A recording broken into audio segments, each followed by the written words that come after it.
जय मसीह के दोस्तों, यीशु के नाम से आप सभी को दोबारा स्वागत करता हूं। लोग समझते हैं कि इस्लाम बस एक और आम धर्म है, क्योंकि मुसलमान अपने धर्म को बाहर वैसे ही दिखाते हैं। वो कहते हैं कि इस्लाम धर्म के माने अपनी मर्जी अल्लाह को सौंपना होता है। Islam means submitting your will to Allah. और जब आप इस्लाम को और गहरी तौर से खोदेंगे तो आपको पता चलेगा कि आपको किसके आगे अपनी मर्जी को सौंपना, देना या झुकाना होता है। सूरा 4 आयत 65 के हिसाब से अल्लाह ने मोहम्मद को ये अधिकार दिया है कि लोग मोहम्मद के विचारों के साथ जाएं। और मोहम्मद के विचार क्या हैं, वो सब जानने के लिए आपको हदीस पढ़ना होगा। और तब इस्लाम इतना उलझ जाता है कि आप सोच भी नहीं सकते, क्योंकि मोहम्मद की मर्जी या विचार हजारों हदीसों में लिखे गए हैं और एक साधारण व्यक्ति के पास उतना वक्त नहीं होता या उसके पास किताबें नहीं होती ये जानने के लिए कि आखिर इस्लाम सिखाता क्या है मोहम्मद के विचार इस्लाम और आपके बारे में। इसीलिए मैं आपके लिए 4 आयतें कुरान से लाया हूँ, दुनिया के सभी लोगों के लिए, जिसे आपके मुसलमान दोस्त ने शायद ही आपको बताए होंगे जब वो आपको इस्लाम की सुंदरता के बारे में कहते होंगे। वैसे तो बताने के लिए कई आयतें हैं, लेकिन मैं आपके दिमाग में ज़्यादा प्रेशर नहीं देना चाहता। मैं सिर्फ 4 आयतें ही आपको दूंगा ताकि आप लोग इसे अच्छी तरह याद रख सकें। पहला आयत सूरा 4 आयत 157। इस आयत में यीशु मसीह के सूले पर चढ़ाने की घटना आपको इस्लाम के नजरिए से बताई जाती है। चलिए देखते हैं। That they said in boast we kill Christ Jesus the son of Mary the messenger of Allah but they kill him not nor crucified him, but so it was made to appear to them, and those who differ therein are full of doubts, with no certain knowledge, but only conjecture to follow, for a surety they killed him not. ध्यान देने की बात है दोस्तों, इस्लाम के हिसाब से यीशु मसीह को ना ही क्रूस पर चढ़ाया गया था और ना ही उनका कत्ल हुआ था। सिर्फ यहूदी मानते हैं कि उन्होंने यीशु को मार दिया, मगर अल्लाह ने यीशु को जिंदा स्वर्ग उठा लिया। लेकिन हम मसीही और दुनिया कहते हैं और मानते हैं कि यीशु को क्रूस पे मारा गया था, क्योंकि इतिहास इसका गवाह देता है। इस्लाम इसका जवाब इस आयत में देता है कि अल्लाह ने चमत्कारी रूप से यीशु के जगह पे एक बेगुनाह यहूदी को रख दिया जो बिल्कुल यीशु की तरह दिखता था और उससे क्रूस पे चढ़ा के मारा गया था। हम मसीही इसलिए ये मानते हैं कि यीशु क्रूस पे मरे क्योंकि अल्लाह ने हमसे, यहूदियों से और दुनिया के साथ छल किया, हमें धोखा दिया और हमें यकीन करवाया कि जो आदमी क्रूस पे मरा वो यीशु नहीं बल्कि कोई आम बेगुनाह यहूदी था, और इतिहास को झूठा कहा। और सबूत क्या दिया? एक किताब जो लिखा गया यीशु मसीह के 600 से 700 साल के बाद। उसके अलावा और कोई सबूत दुनिया में नहीं है। सोचने वाली बात है दुनिया वालों। जैसे बाइबल में यीशु ने कहा कि झूठे नबी और मसीहा आएंगे मेरे नाम से और तुम्हें भरमाने की कोशिश करेंगे, और इस केस में भी वैसे ही हुआ।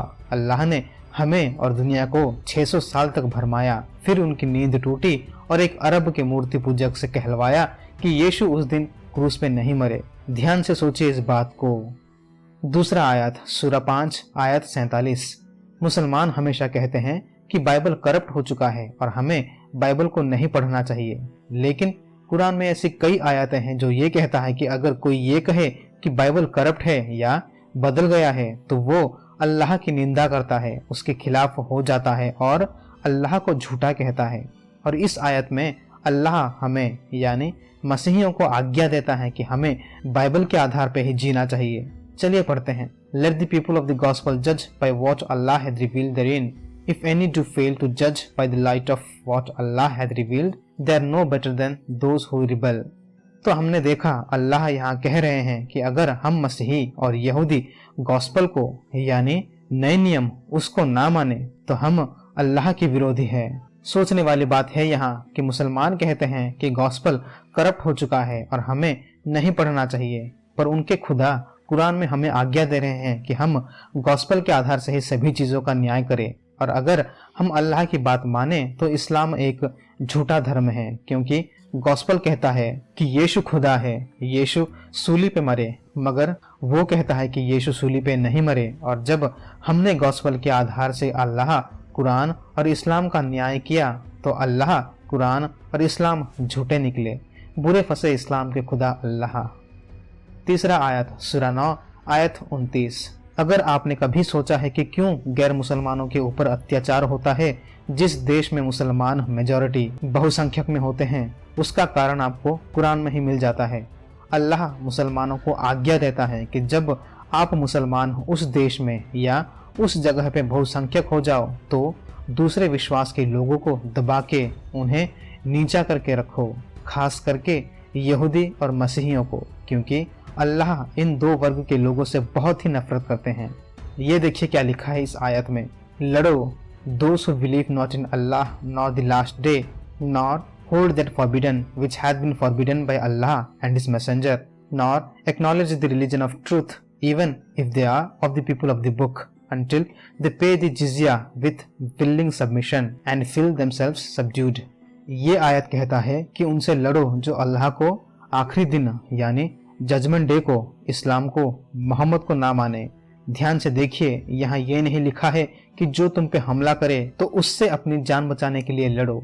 नहीं, यहाँ साफ साफ कहा जा रहा है कि जो विश्वास नहीं करता उससे लड़ो, तब तक जब तक वो तुम्हें अपनी जान बख्शने के लिए जिजिया, जिसे सुरक्षा धन कहते हैं, वो ना दे दे और इस्लाम के आगे ना झुके, तब तक उनसे लड़ो।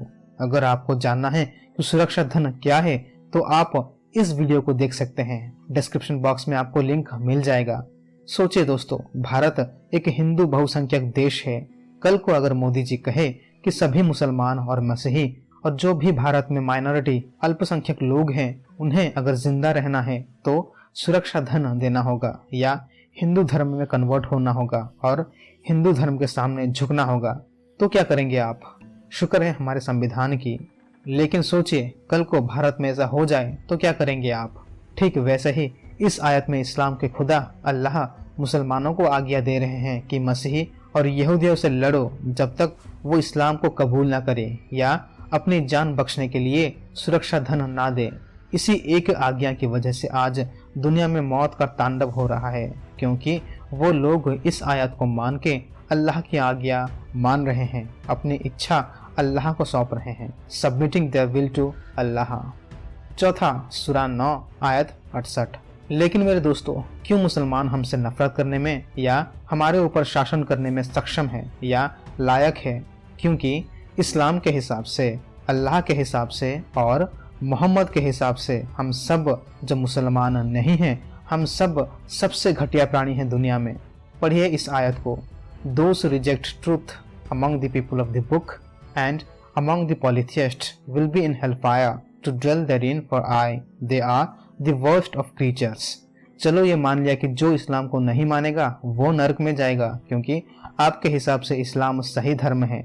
लेकिन ये कैसी बात हुई कि हम मसीही, यहूदी, हिंदू, बुद्धिस्ट और सभी अन्य धर्म के लोग सभी प्राणियों में नीच है, सबसे वर्स्ट क्रीचर है? स्वागत है आपका इस्लामों में, दुनिया का सबसे प्यारा धर्म। यही इस्लाम की हकीकत है जो साधारण तौर से नेता और झूठे लोग जो ये जताते हैं कि इस्लाम एक शांति प्रिय धर्म है, वो दुनिया से इस तरह की आयत छुपाते हैं और सिर्फ मीठी मीठी बाहरी बातें बता के ये दिखाते हैं कि इस्लाम कितना सुंदर है। लेकिन असल में इस्लाम, अल्लाह और मोहम्मद, दुनिया के सभी लोग जो मुसलमान नहीं हैं, खुला नफरत करते हैं और आज तक इससे खराब विचारधारा दुनिया में नहीं हुआ। तो मैं चाहता हूं कि आप इस वीडियो को इतना शेयर करें ताकि एक भी इंसान इस झूठी विचारधारा के जाल में ना फंसे और दुनिया के लिए तकलीफ ना बने। प्रभु यीशु मसीह आप सभी को आशीष करे और इस शैतान के जाल से आपको बचा के रखे। आमीन।